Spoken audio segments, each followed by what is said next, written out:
Stéphane Bern, secret d'histoire. Rodolphe, le fils de Sissi, a-t-il été assassiné?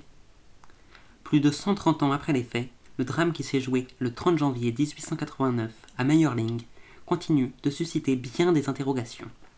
Ce jour-là, dans ce village de la banlieue de Vienne, se retrouvait mort l'héritier du trône impérial des Habsbourg, l'archiduc Rodolphe, unique fils de l'empereur François-Joseph et de l'impératrice Élisabeth, dite Sissi, ainsi que sa maîtresse, la baronne Marie Vetsera.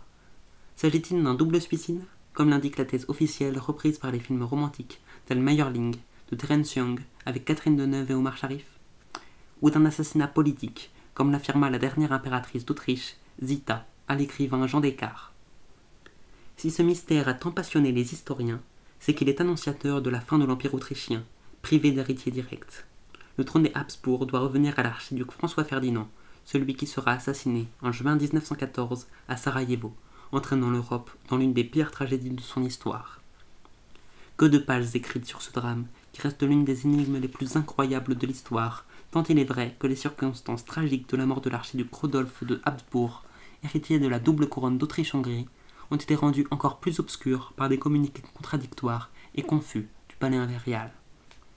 Que s'est-il réellement passé cette nuit-là dans le pavillon de chasse de Meyerling, acheté 2 ans plus tôt par l'archiduc Rodolphe, et où il s'était rendu avec son beau-frère, le prince Philippe de Saxe-Cobourg, et l'un de ses amis, le comte Joseph Hoyos. Il est 7h50 ce matin du 30 janvier, quand le fidèle valet du prince, Lochek, frappe à la porte de la chambre de l'archiduc Rodolphe. Aucune réponse ne lui parvient. Il s'inquiète car la porte est verrouillée de l'intérieur. Il court chercher le comte Hoyos, avec lequel il force la serrure. Il découvre une scène insoutenable. 2 corps gisent sur le lit, présentant des impacts de balles. D'un côté, l'archiduc Rodolphe, et de l'autre, sa maîtresse, la jeune baronne Marie Vetsera, dont le cadavre est recouvert de fleurs. Un oreiller est posé sur le crâne fracassé par un coup de feu.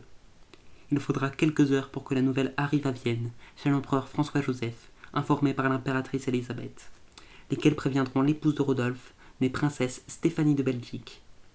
Dès les premières heures, des versions contradictoires sont diffusées, et la thèse officielle, elle-même prête à sourire.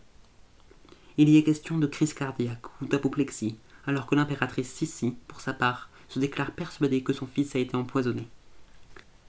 Les éléments du drame familial et politique qui se joue à la cour impériale semblent se mettre en place comme les pièces d'un puzzle fatal à la soirée qu'offre l'ambassadeur d'Allemagne, le 27 janvier, en l'honneur de l'anniversaire du Kaiser Guillaume II. L'empereur François-Joseph y assiste sans être accompagné de l'impératrice, laquelle, refusant de se harnacher, a demandé à sa belle-fille Stéphanie de la représenter. D'autant que cette dernière, jalouse de ses prérogatives royales et impériales, aime recevoir les hommages qui lui sont dus. Ce n'est pas un secret à la cour que ses rapports sont difficiles avec son époux, l'archiduc Rodolphe, même si elle a abandonné, de guerre lasse, ses crises de jalousie, alors que celui-ci passe ses nuits dans les bras de dames viennoises, de petite vertu, comme la danseuse Mitzi Kaspar. Passant outre la vie paternelle, il a même écrit au pape Léon XIII pour lui demander d'annuler son union, car il n'a pas d'héritier mâle, seulement une fille, Erzi, avec la princesse Stéphanie, à qui, dit-on, il a transmis la syphilis, dont il souffre lui-même, ce qui perturbe son fragile équilibre mental et rend son caractère difficile.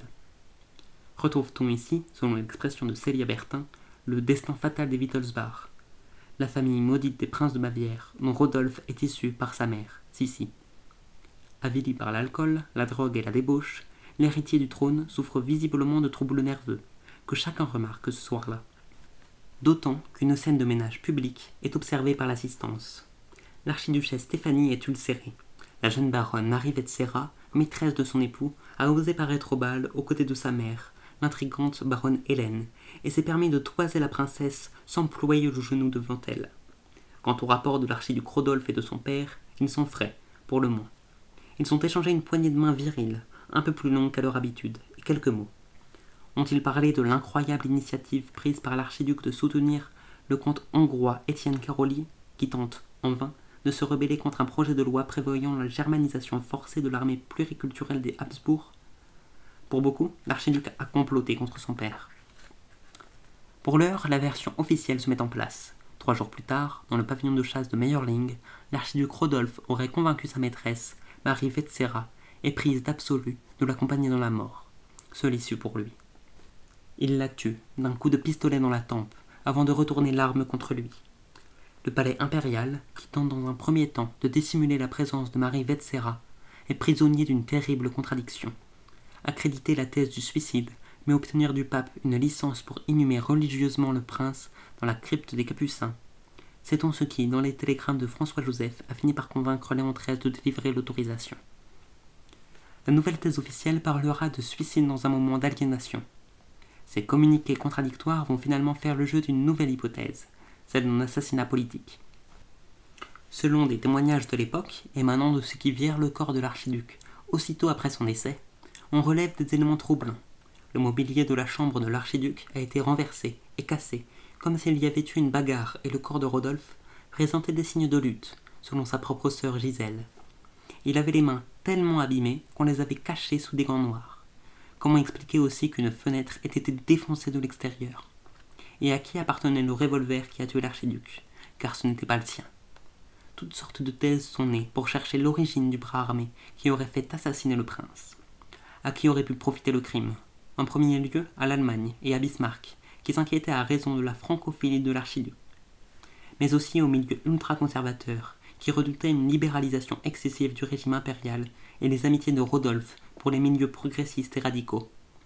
Un coup de tonnerre survient en 1982, lorsque la dernière impératrice d'Autriche, Zita, rentre enfin à Vienne.